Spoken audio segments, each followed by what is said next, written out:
En 1976, la ciudadanía espera con ansias el anuncio del plan económico del nuevo gobierno de facto. El ministro Martínez de Oz, durante 2 horas, le habla a la sociedad.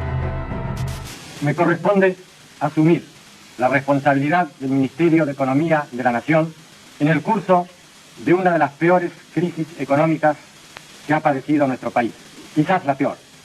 Para revertir la situación actual en el menor plazo posible, todos los argentinos, sin distinción, deberán poner su esfuerzo y realizar su contribución. El denominado Programa de Recuperación, Saneamiento y Expansión de la Economía apunta a reducir el déficit fiscal y controlar la inflación. Pero las medidas de tinte neoliberal terminarán provocando la destrucción del Estado industrialista e interventor. Se eliminan las retenciones a la exportación de productos agropecuarios. El país deja de recaudar millones de dólares en impuestos. También se promueve la reducción de aranceles a las importaciones. Los productos extranjeros comienzan a ingresar al país sin restricción. En este contexto, miles de medianas y pequeñas empresas deben cerrar al no sobrevivir en las nuevas condiciones impuestas.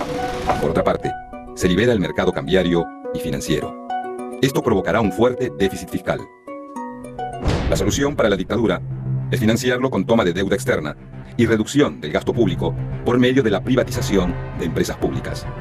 El ministro propone, en teoría, estimular y premiar la actividad productiva, pero en verdad sus medidas terminan provocando un periodo de especulación financiera y una crisis productiva sin precedentes en la historia del país. Para Martínez de Oz, el país tenía un modelo económico que impedía la libertad del individuo. Mientras se vive un clima de terror represivo, el ministro sostiene que su plan defiende las libertades individuales. Quisiera referirme brevemente a los objetivos básicos del programa económico, de nuestro programa económico. Indudablemente que el bienestar humano, engarzado en el contexto general del bien común, es el primero de ellos. Siempre se repite, la economía está al servicio del hombre y no el hombre de la economía. Sin embargo, a pesar de la prédica, el plan de Martínez de Oz solo beneficia a unos pocos.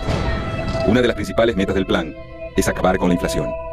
No más emisión monetaria por parte del Estado es la respuesta a este problema.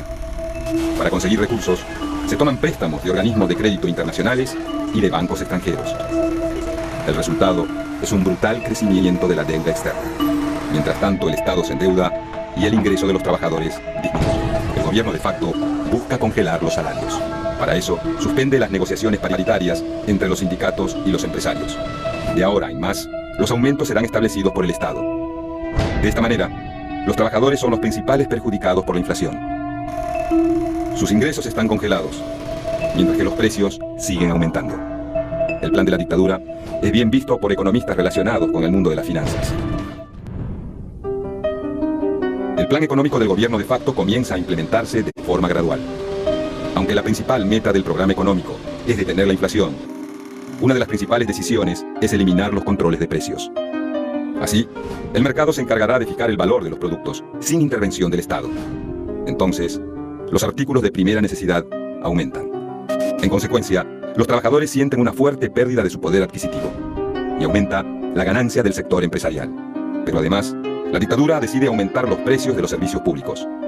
El ministro de Economía justifica esta suba en una adecuación de las tarifas al mercado internacional.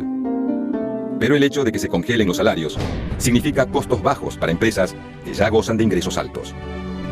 El equipo económico también apunta a una mayor apertura al mercado internacional. Para eso, se dejan sin efecto las restricciones a las importaciones.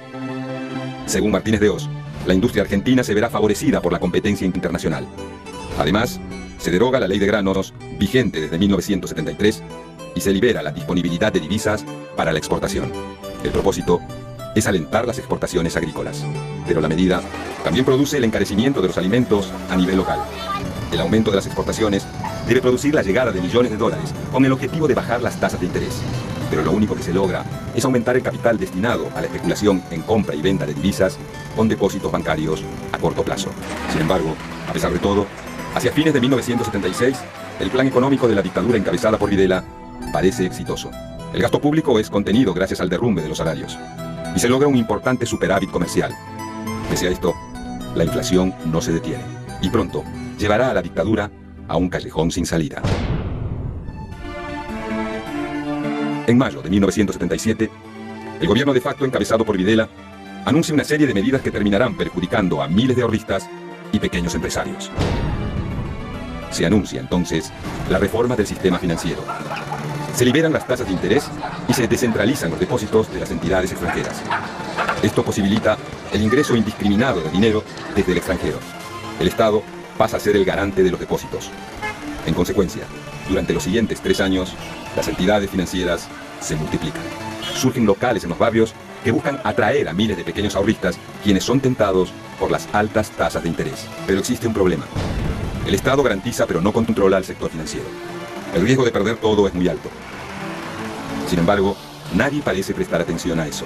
A los pequeños y medianos empresarios les conviene cerrar sus fábricas. Ganan más dinero con la especulación financiera que con el trabajo productivo.